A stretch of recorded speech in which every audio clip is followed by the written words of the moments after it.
Hermeellaan abadan dhiifama siif hin godhu yeroo barbaadde dhuftee dhiifama jettaa yeroo barbaadde akka barbaaddetti natti haasoftaa ani kana dura lakkiyaa Abiraam bakkana keessatti nan argattu siin jedheen ture. Yeroo 2-3 jireenya koo keessaa ba'i naan jette.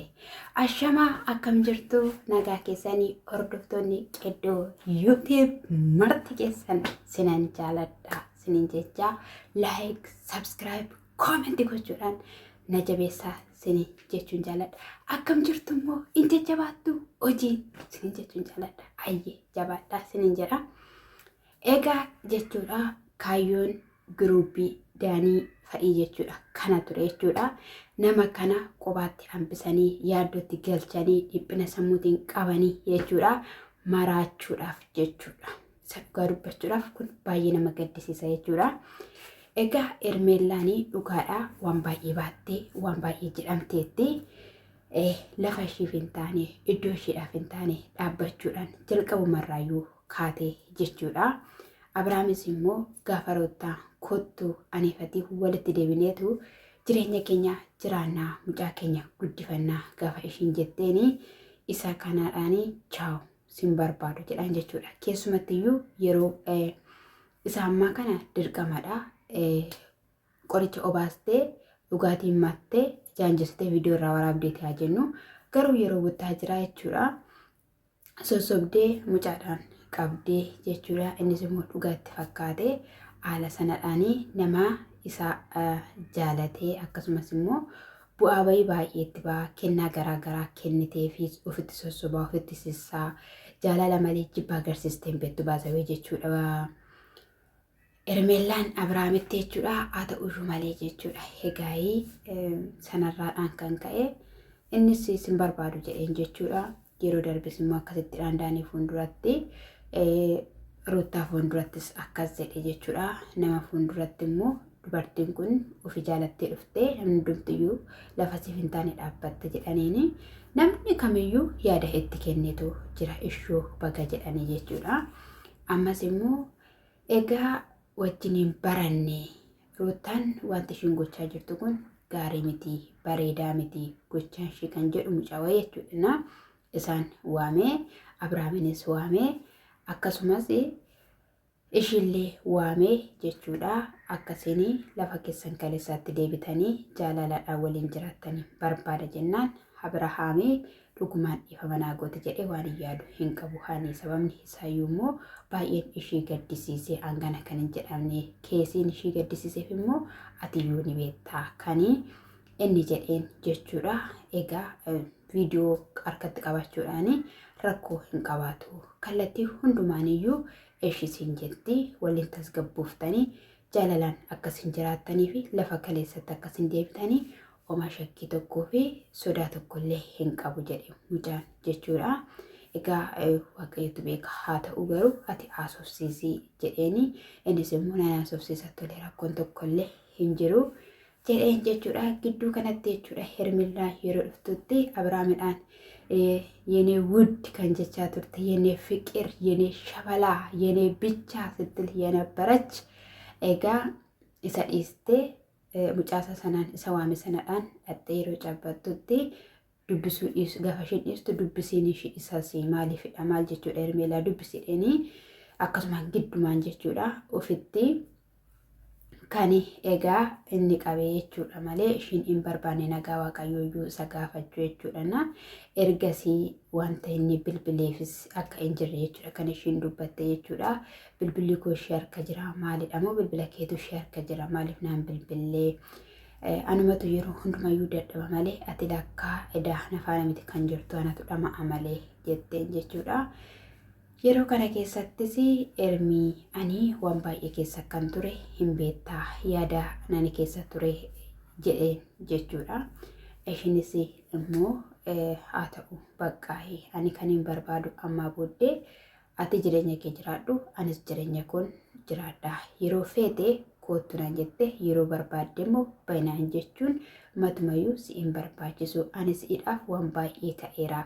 Otoo sitti himnu otoo si gorsinu lakki jechuurraan kan ka'e anis ta'e abeelis ta'e siif dubbachuu siif dhaadachuu irraatiin kan ka'e wanta bira dhimma biraa hin qabnu. Kanaa ol immoo ani immoo deemuu hin danda'u. Ani dubartiidha. Yeroon koona jala darba, sa'aatiin koona jala darba kan ishiin jetteen jechuudha. Naaf hubadhu jedheen jechuudha. Dhugumas immoo asirratti Ermeellaan jechuudha. Wanta itti dogoggorte tokko yoo jiraatira ta'e atiyyuu suura sana yookiin immoo viidiyoo ta'es sitti agarsiifteetti jechuudha. Gaa Ruuttaanii dhugumadhaan anaa fi isaa adda baasuudhaafi jettee si xiinxaluu ni qabda turte. Gaafuma sanayyuu gaafuma waamteeyyuu ishiin maaninati achi dhattee kana taatee dhuddee maal jetteeyyuu waamtee viidiyoo irratti jechuudha. Baay'ee kan ishiin aarte tokko jira jechuudha. Daanii fi Abiraamidhaan waamtee jechuudha. Garuu immoo haa ta'us malee egaa kana yeroo tokko miti jechuudha. Otoo yeroo tokko ta'e dhiisuu fi dandeessa jechuudha namni kuni. Yeroo 2-3 ishiinis Ruuttaadhaan hin barbaadda Abiraam jechaa akka turte, Abiraam immoo jireenya koo keessaa bahee kan jechaa turedha jechuudha. Dhugaa dubbachuudhaaf kun miidhaa guddaadha. Maaliif jennaan jaalala eenyumti keenyayyuu kan keessa jirrudha. Jaalala keessa jechuudha. Kan immoo jaalatees immoo gaa'ela warri qabdanis, mucaa warri qabdanis, abbaa mana warri qabdanis jirtu jechuudha. Kaleessa maal keessa akka darbitan ni beektu. Warra immoo keessa jiru immoo keessa jira jechuudha. Maaliif jennaani namni tokko gaafa nama tokko akkuma wangeelli nama tokko qofa gaafa jaalateera ta'e waan hundumayyuu gaafa irratti of gateera ta'e bakka namni sun gaafa jalaa socho'u abdii kutata jechuudha. Deebisee of jabeessa jechuudha. Akka Ermeellaan jettuttiyyu abbaan barbaade dhufee akka barbaadetti afaan natti banaa namni ani hin beekne dirasiini isa kanaaf ati boruu waan akkana naan hin jenneef yookiin immoo lafa sanatti waan hin deebineef tokkollee hin qabdu jetteen jechuudha. Hin deebita jechuu isheenidha.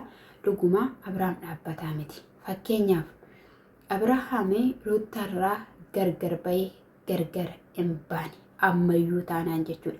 Inni akkasittiin harka ishee sukkumee ofitti qabee Ermiinaa hubadhu yaada ani keessa ture maalidha lafa kaleessaatti deebinaa sinkiisaa maal barbaaddaa maal si ta'u isa inni jedhu kana osooyyuu hin taane ammallee qulqulleeffachuu qaba. Abirahaam Ermeellaa dura dhaquudhaan dura yookiin Ruuttaanii faayila jalaa qabattee akkasuma qaama qullaasaa kana baattee jirti. Isa kanas dhaabbachuu qaba jechuudha. Boruudhaan illee jechuudha waraqata tarsaasan malee qabeenya qabaatanii wanti isaan deegan hin jiru. Ammallee hin fedhu taanaan Ruuttaadhaan yookiin immoo Ruuttaanis hin fedhu taanaan mana murtii deemanii qabeenyi keenya akka nuuf hiramu. Gaa'ela diigneerra waraqaa mana keenya tarsaasneerra garuu qabeenya akka nuuf hiramuu fi mucaa kodhaaf akkanaaf eeyyamtan jechuu danda'a. Ruuttaanis akkas jechuu dandeessa. Ruuttaanis hiikuun barbaaddu Abiraamis wal faana walirraa fagaachuu hin barbaadan jechuudha. Ammallee namni kun deemtee jechuudha. Kiyyoo fi gidiraa guddaa keessa galtee jechuudha. Kana isheen sodaatte jechuudha. Isa dhugaa dubbachuudhaaf jechuudha. Ni galeera. Kanaaf egaa inni kadhatus ishiin jenne hin barbaanne namni tokko warqii gaafa harkaatti qabatee jiru oma tokkottiyyuu hin lakkaa'u jettee faayidaa dhuma qabayyuutti fakkaatu. Garuu immoo gaafa harkaa dhabanii itti dhagahama kan ishiin jetteen irra deddeebite jechuudha. Dhugaadha. Wanti tokko gaafa harka namaa keessa jiru oma namatti fakkaatu. Gaafa harka namaa keessa hin jirre mi'a wayama fakkeenyaaf waan tokko keessaa finnee hin ganna hin keenyu jechuudha. Garuu immoo mi'a sana osoo hin gatuu baadheeyyuu gaafni nuti jennu ni jira jechuudha. Mi'uma wayii jechuudha.